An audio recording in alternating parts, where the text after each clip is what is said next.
Welcome back to Inside the Industry, everyone. I'm your host, Alexis Brunk.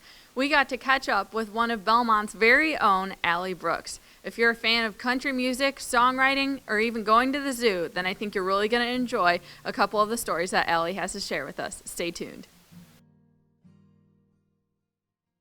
You are a songwriter, and so tell us a little bit about what inspired your start to songwriting. I didn't learn to play guitar until I was like 12, so mainly I just wrote poetry when I was little, but having the musical family that I did and just having like all those inspirations all the time, like it just seemed like the easiest way to talk to people if I needed to. Like I would always write things down before like I sat someone and like talked to them, and like that was kind of how I figured out how I wanted to capture like everything in my life into one thing. And so I just started writing poetry and I started studying poetry, and then that went on to songwriting once I learned how to play guitar. Yeah. What's one of the coolest things for you, seeing kind of the progression of your music and how it's changed over time? For me personally, in that way, like when I was little was where like all of my kind of insecurities came to having all of my talent kind of being shadowed by someone else in my family and everything. So I know for me over time it's been really cool from it to change to, oh, well, your dad's in the industry, you're definitely going to make it, opposed to you've definitely kind of got your own talent. Like I can tell that you're growing and like you're going to be fine on your own. So for me, that's really cool. And I get comments all the time on like my pages of people that met me when I was yay big or whatever, and they just keep talking about how much I've grown, and I think that's really cool for me. And it definitely puts it in perspective. Yeah. So for you, with your dad being Garth Brooks and your mom being Trisha, or your stepmom being Trisha Yearwood, what are some of the biggest pressures that come along with you wanting to be in the industry? What I'm starting to realize is a lot of the pressures are coming from me.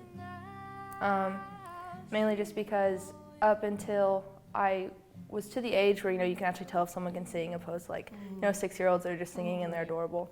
So when I was little, it was always, compliments based off my dad, like, oh, well, your dad's a singer, you're gonna do fine, you can do this. And now that, like I said, that I'm older and I'm starting to kind of be able to hold it on my own, I'm kind of starting to realize that all of these things that I've put on my voice and all of these things, like worried about if I'm gonna make it for me or not, is kind of starting to get smaller, which is really cool for me, because just all that pressure that I'm kind of starting to realize is coming from me, not other people.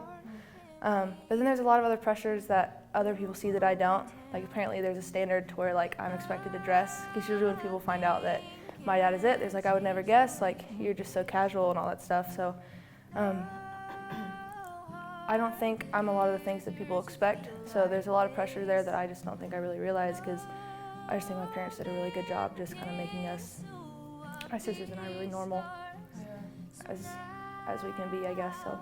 What would you say are some of the biggest differences between you and your dad?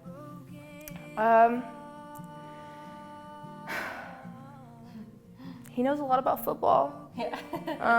I don't. Vocal-wise, I get told that I sing like my grandma a lot.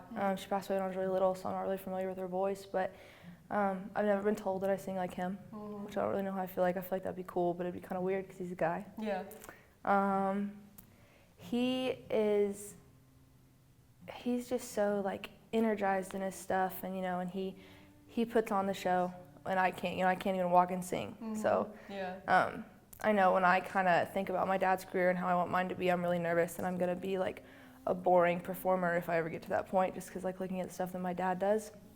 But it's definitely a really encouraging thing to look at and like to hope to aspire to be, just because of the success that he's had and how much that he loves it.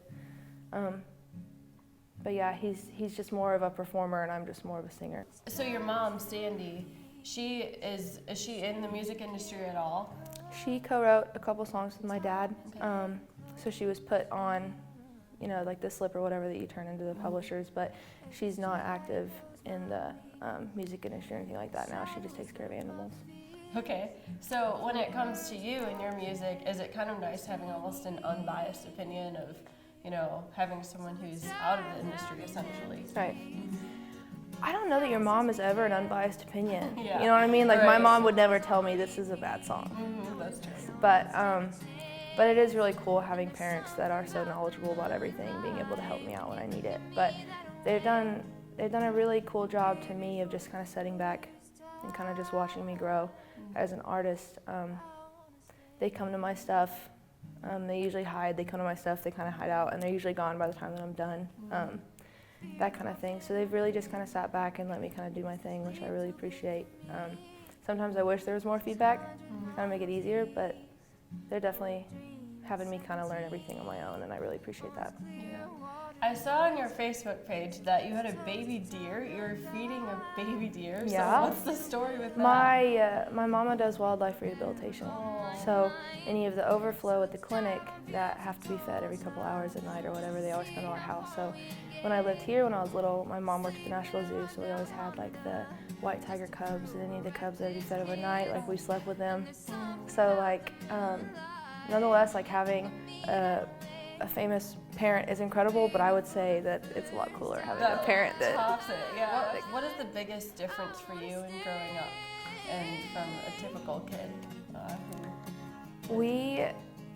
Just the blessings, obviously. You know, we had so many opportunities, even like I said, aside of the celebrity world, like I got to grow up just taking care of animals.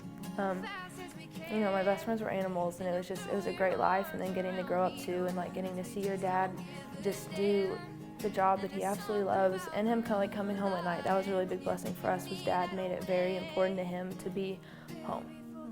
So that was really cool, and I'm very grateful for that, because now looking at my career, like I definitely try and figure out how I would balance a family in it, and I don't know how he did it, but so like these are all incredible like guidelines for me to live by, and I know, like I said, all the pressures that I felt were mainly put on me, so I was really nervous to make friends growing up, but I feel like if I would have just kind of knocked it out of my head, it would have been a lot easier. Mm-hmm. Was it ever, when people knew who you were, was it ever harder for you to maybe trust them, like being friends with them, because it felt like they just wanted to be friends with you for High school was pretty tough, because like kids knew it, you know, growing up, they knew it all through elementary school, but it didn't really, you know, they didn't really get it yet. But then in high school, you know, you have this whole span of like, this is what this girl, you know, goes home to, this is how she lives, all those kind of things. And I understand from outside perspective how cool it would be, you know, to be a part of that for a chance. So I understood, you know, the friends that kind of just wanted to go to my house and kind of wanted to hang out with me. But for the most part, you know, everybody was really great. You know, I grew up in a small town, and everyone kind of knew how my family life was, and they accepted it, and they'd seen me grow up. You know, I wasn't different from any of them. And so now I was really blessed with the hometown that I grew up in Oklahoma. And you have a deal with your dad, right? That you can't I do. I have a deal with my dad that I can't do anything professionally with my music, and we've never sat down and like talked about that.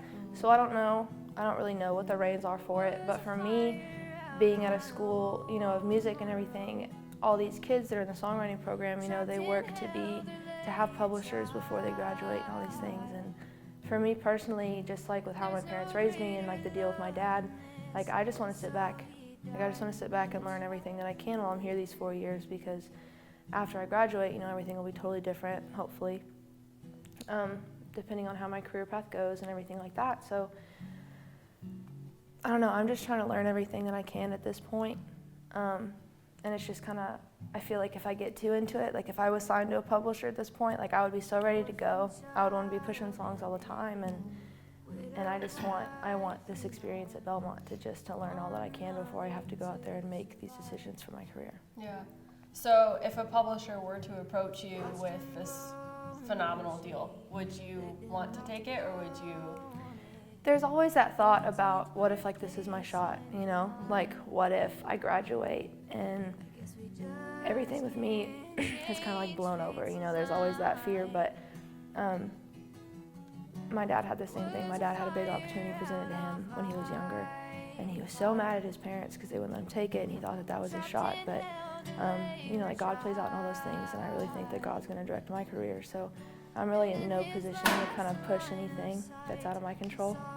And there have been times at showcases and stuff when people came up and gave me offers and things like that. But you know, you're just always really grateful, and because I know personally my voice is going to be so much better in, you know, 6 years than it is right now. Yeah. So I'm just really looking forward to what all is going to happen in the future opposed to what's happening right now. So do you want your parents to help at all with your music and your future career? Do you want it to be solely Allie Brooks? I would love their input. I can't imagine ever picking like a career choice or anything like that, or doing something that they didn't approve of, or that they thought was going to get me in trouble. So there are definitely times when I would like to ask my dad, hey, what do you do with this? And I have several times, and usually he's just like, you just see what happens. So as much as I think I would like their input, like I said, they're just kind of going to hang back and watch me do this.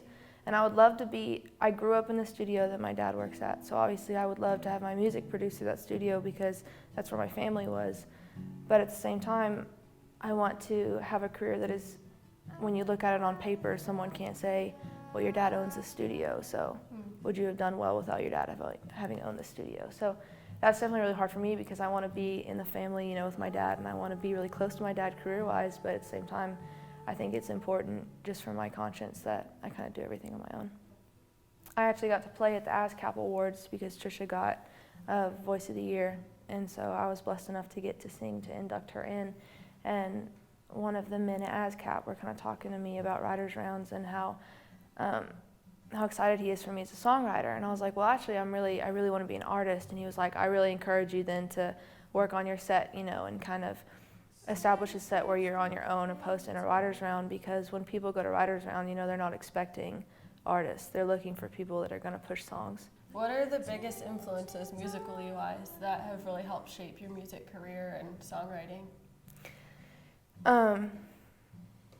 I usually say no if someone asks me, but my dad's music absolutely shapes my stuff. I look at his stuff lyrically a lot, and the people that he co-writes with, and I'm always just really driven to write more like them because they are more the old country. You know, they write story songs, they don't write chorus songs, and that kind of thing. I know a lot of the older country, like Alison Krauss, was a huge thing for me, and the Dixie Chicks.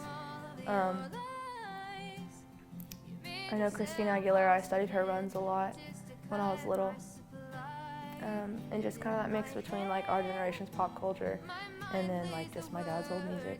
And so for you, you've grown up around, I mean, the awards and, you know, every Nashville lifestyle and the celebrity lifestyle. So do you ever get starstruck, or is it just kind of another day in the life for you? For me, it's being in that moment and of like seeing an artist, you know, play a song that's really important to them, and then I just become a puddle. I just cry.